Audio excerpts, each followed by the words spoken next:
السلام عليكم ورحمة الله وبركاته. إن الله وملائكته يصلون على النبي يا أيها الذين آمنوا صلوا عليه وسلموا تسليما. اللهم صل على سيدنا محمد وعلى آل سيدنا محمد. يا أيها الحاضرون بحاجة المقام الشريف إذا صعد الخاتم على منبر ثم يتكلم أحدكم ومن يتكلم فقد لغى ومن لغى فلا جمعة له. أنصتوا عباد الله لعلكم ترحمون.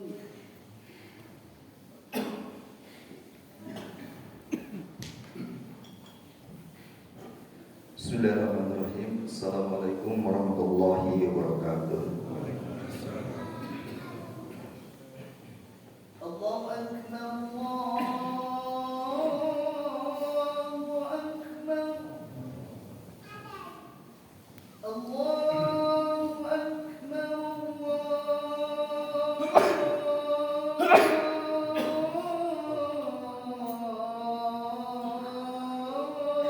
أكبر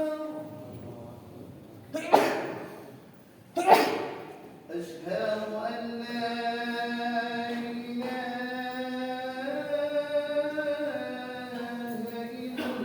الله. أشهد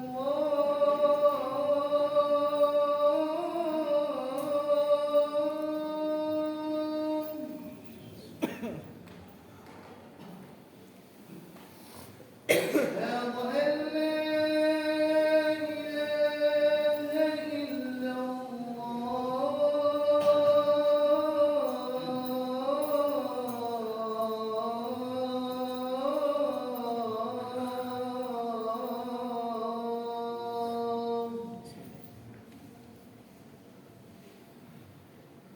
أشهد أن محمدًا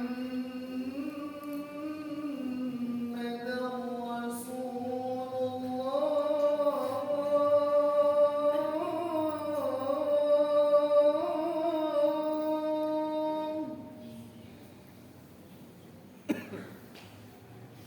أشهد أن محمدًا رسول الله.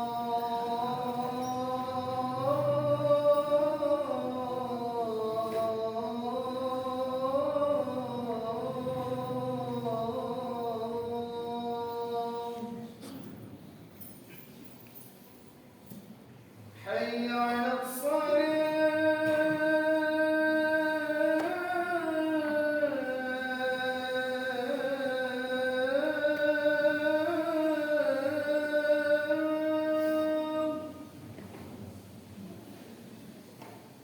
حي على الصلاة.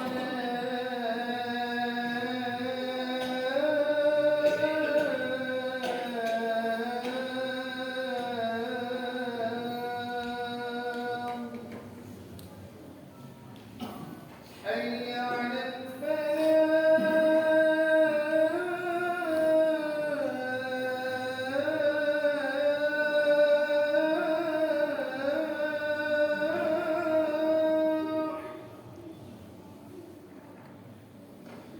حي على الفلاح.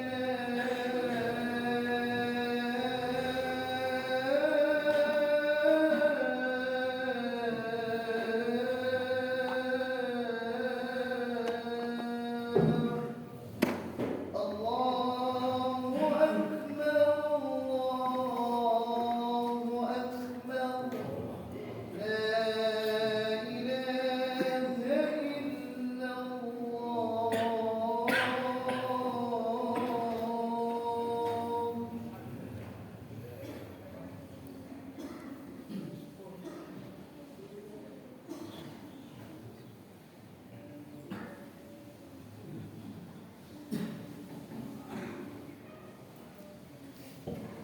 Alhamdulillahirabbil alamin.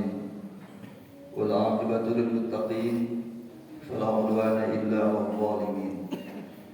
أشهد أن لا إله إلا الله وحده لا شريك له وأشهد أن محمدا عبده ورسوله الذي لا نبي بعده.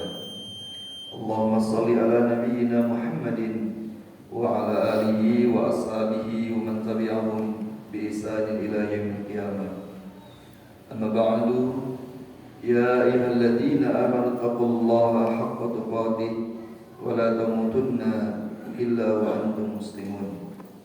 فقال الله تعالى في كتابه الكريم: أعوذ بالله من الشيطان الرجيم. كل نفس ذائقة الموت وإنما توفون أجوركم يوم القيامة فمن زحزح عن النار وأدخل الجنة فقد فاز وما الحياة الدنيا إلا متاع الغرور. وقال رسول الله صلى الله عليه وسلم: حرم على الناس كل هين لين سهل قريب على الناس. Rawahu Ahmad. Hadirin sidang salat Jumat yang dirahmati Allah Subhanahu wa taala. Para ulama mengatakan kalau kita ingin hidup bahagia di dunia ini, maka kejarlah kebahagiaan dan kesuksesan di akhirat. Orang-orang yang mengejar kebahagiaan di akhirat, pasti Allah akan berikan kepadanya kebahagiaan di dunia. Man amila salihan min dzakarin aw unsa wa huwa mu'minun falanuhyiyannahu hayatan thayyibah wa lanajziyannahum ajrahum bi ahsani ma kanu ya'malun. Dalam Al-Quran surat ke-16 ayat 97 Allah mengatakan, siapa yang menyibukkan dirinya beramal soleh, baik laki-laki ataupun perempuan dalam keadaan ikhlas beriman kepada Allah, maka pasti Allah akan berikan kepadanya kehidupan yang baik di dunia, dan Allah akan balas yang lebih baik di akhirat dengan surganya. Ayat ini menjelaskan bahwa orang-orang yang mensibukkan dirinya dengan amal soleh, mereka adalah orang-orang yang akan didekatkan dengan surga dan pasti diberikan kebahagiaan di dunianya. Oleh itu, khatib berwasiat kepada khatib dan kepada kita semuanya, mari sibukkan diri kita untuk mengejar kesuksesan akhirat, supaya Allah memberikan kepada kita kebahagiaan dunia. Orang-orang yang sukses di mata Allah adalah mereka yang Allah jelaskan dalam surat Ali Imran ayat 185. Faman zuhziha 'anil nar wa udkhila jannata faqad faz. Barang siapa yang dijauhkan dari neraka dan dimasukkan ke dalam surga, maka itulah orang-orang yang faz, orang-orang yang beruntung, orang-orang yang bahagia, orang-orang yang sukses. Jadi amal soleh yang akan menghantarkan kepada kita kebahagiaan dunia adalah amal soleh yang mendekatkan kita ke surga, dan amal soleh yang menjauhkan kita dari api neraka. Karena Allah mengatakan siapa yang dijauhkan dari neraka dan dimasukkan ke surga, itulah orang-orang yang sukses yang sebenarnya. Sebab itu jamaah pada kesempatan kali ini khatib ingin menyampaikan kepada kita semuanya sebuah hadis yang sangat indah. Hadis riwayat Ahmad nomor 3839. Hadis ini sahih.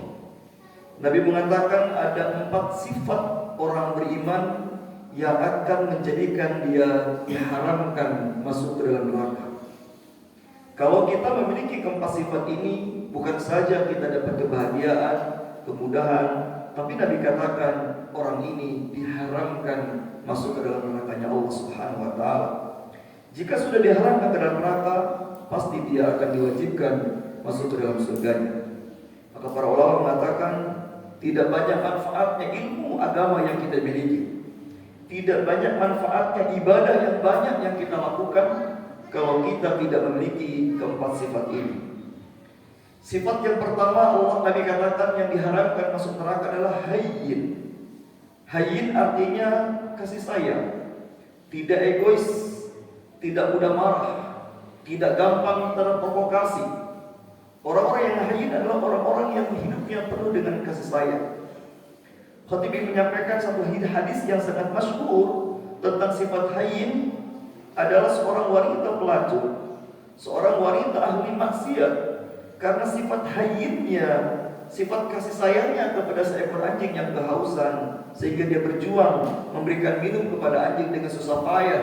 Dia ngambil air di dalam sumur, Dengan itulah kata Nabi, wanita ini Allah masukkan ke dalam surga.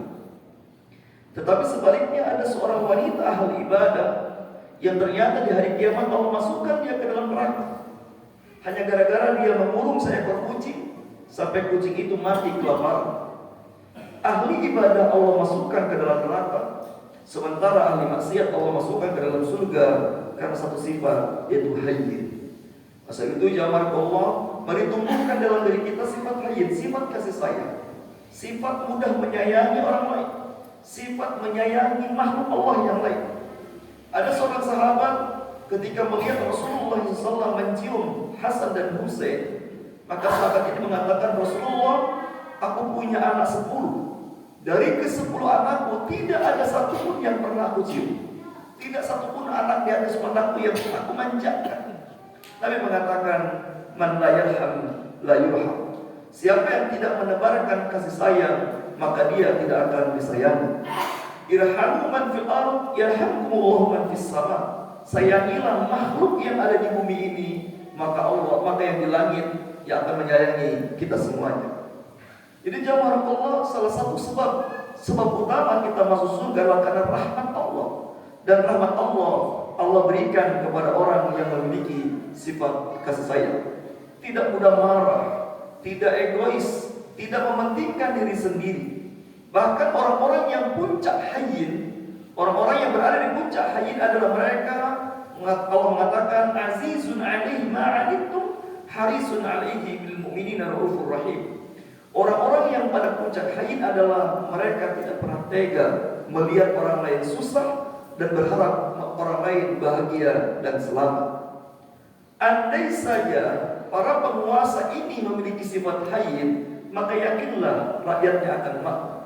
Tetapi ketika penguasa sudah kehilangan sifat hayyin, maka yang jadi korban adalah masyarakatnya. Masa itu jamaah Allah, mari terus kita doakan agar Allah hadirkan ke tengah-tengah kita pemimpin, penguasa yang memiliki sifat hayyin. Yang kedua yang diharapkan masuk neraka adalah layyin, yaitu orang-orang yang memiliki tutur kata yang lemah lembut, tutur kata yang sopan, tutur kata yang menyenangkan.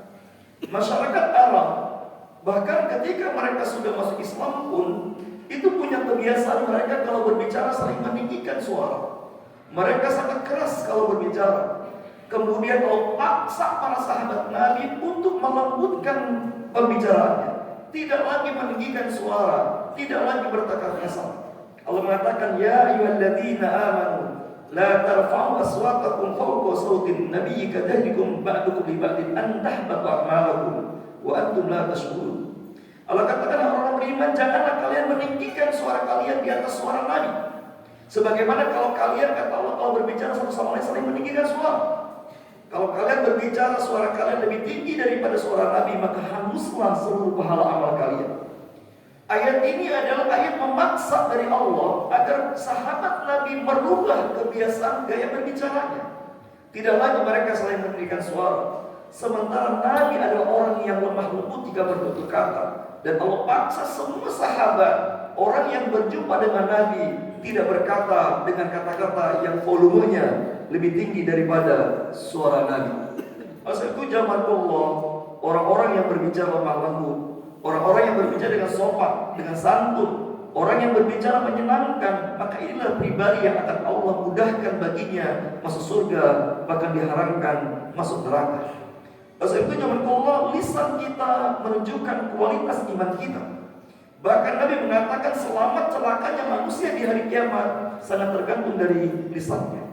Mungkin saja ada orang yang berkatanya lemah lembut, berkatanya santun, tapi isinya ternyata menyakitkan. Maka Nabi mengatakan layyin adalah kalimat yang lemah lembut, kalimat yang santun, kalimat yang menyenangkan, kalimat yang membahagiakan orang lain. Bahkan dari puncak layyin adalah sebagaimana Allah katakan sebagai ibadur rahman, hamba yang paling disayangi Allah adalah wa ibadur rahmanil ladzina yamshuna 'alal ardi hauna wa idza khatabahum jahiluna qalu salama. Surah Al-Furqan ayat 63. Hamba-hamba Allah yang penyayang adalah mereka yang jika berjalan di muka bumi, mereka berjalan dengan penuh kelembutan, penuh dengan ketawaduan, tidak mereka menyombongkan diri. Allah katakan kalimat berikutnya, wa idza khatabahumul jahiluna qalu salama. Apabila ada orang lain, orang bodoh mencelanya, menghinanya dengan kata-kata yang kasar dan tinggi, maka ibadur rahman, kekasih Allah, mereka mengatakan qalu salama. Mereka mengucapkan kalimat yang mendamaikan, mengucapkan kalimat-kalimat yang lembut. Bahkan Fir'aun saja ketika Allah suruh ketika Nabi Musa untuk berdakwah kepada Fir'aun, maka Allah katakan, wahai Musa, ucapkanlah kalimat yang lain kepada Fir'aun.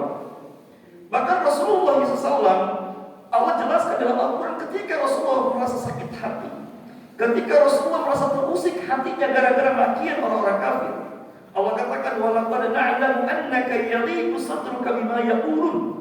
Surat Al-Hijr ayat 97-98. Sungguh Muhammad, kata Allah, kami sangat tahu bahwa dadamu sangat sakit, dadamu sangat sempit akibat makian-makian orang kafir.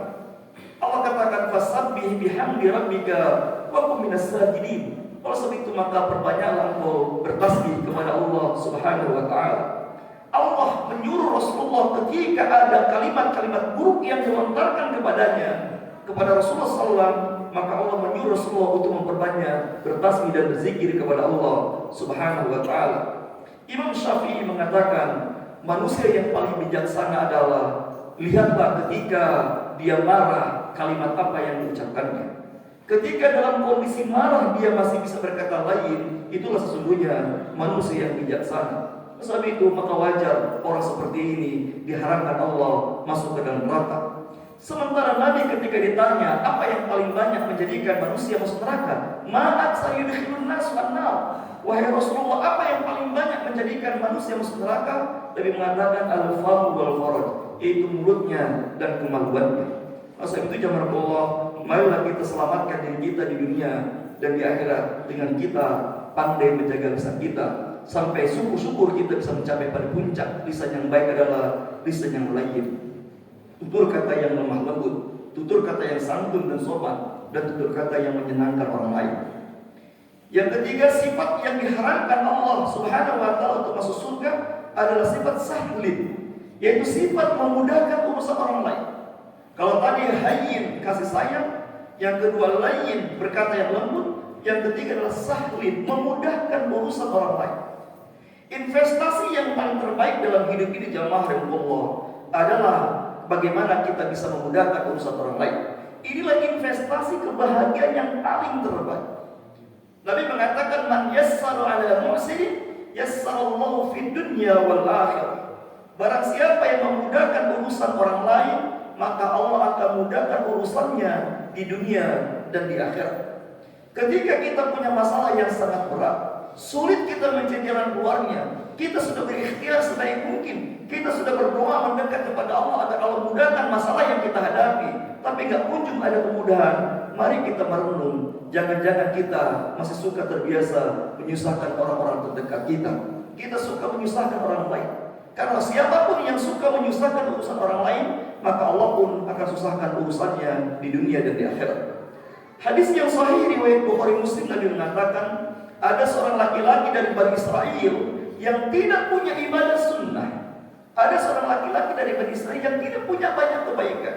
Cuma satu kelebihan beliau adalah ketika ada orang yang punya hutang kepadanya, lalu orang tersebut yang berhutang belum sanggup membayarnya, maka dia meringankannya, dia memudahkannya, dia tidak memaksanya, dia memberikan tanggung.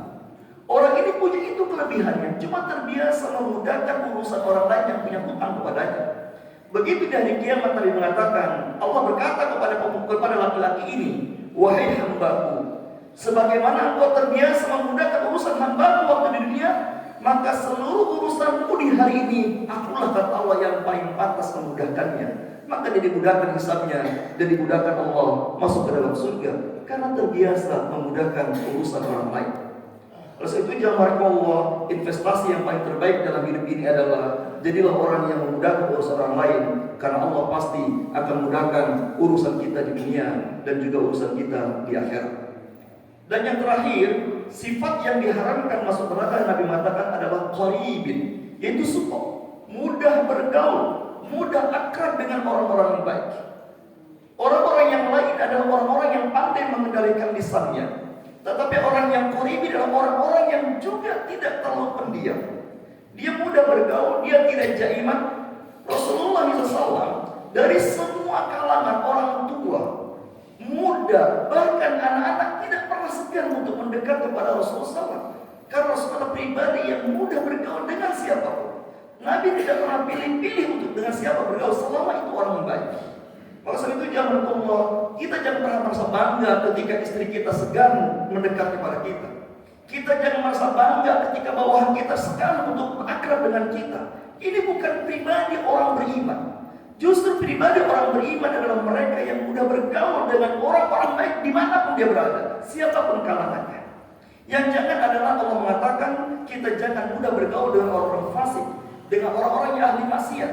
Al-akhillau yawma idzin ba'duhum li ba'din aduwwun illa al-muttaqin. Surah 43 Az-Zukhruf ayat 67. Kawan-kawan akan kita di dunia ini, orang-orang yang mudah kita akrabi di dunia ini, kata Allah, satu sama lain akan saling bermusuhan.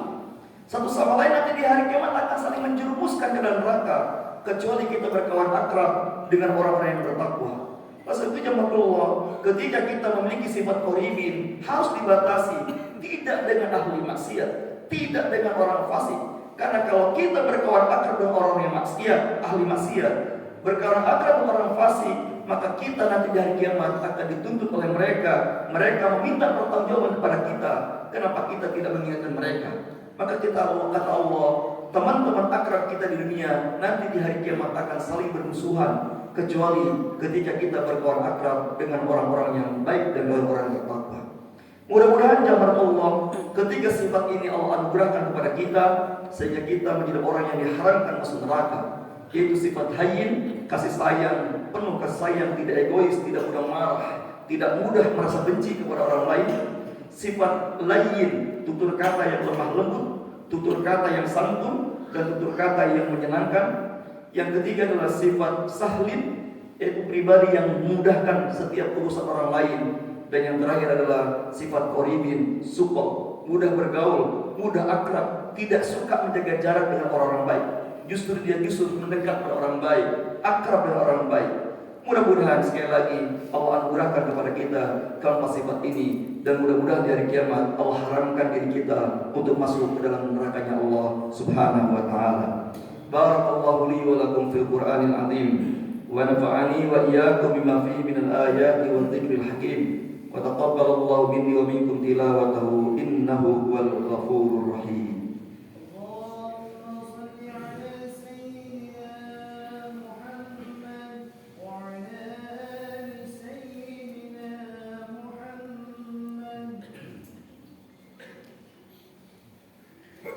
Innal hamdalillah nahmaduhu wa nasta'inuhu wa nastaghfiruhu wa natubu ilayhi wa na'udzu billahi min shururi anfusina wa min sayyiati a'malina.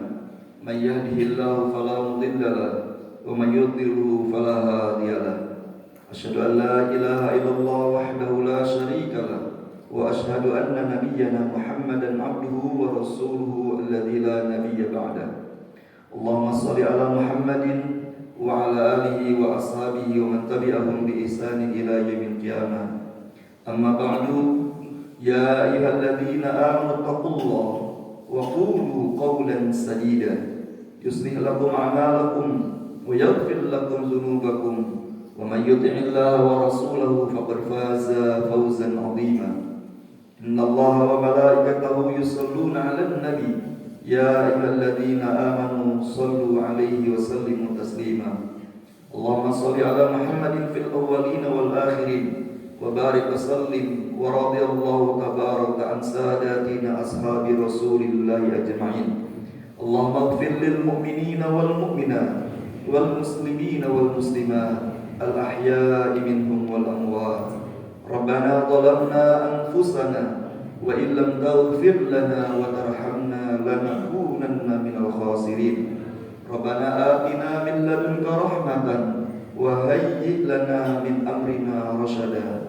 Rabbana faghfir lana dhunubana wa kaffir 'anna sayyi'atina wa tawaffana ma'al abrar. Allahumma ajirna minan nar.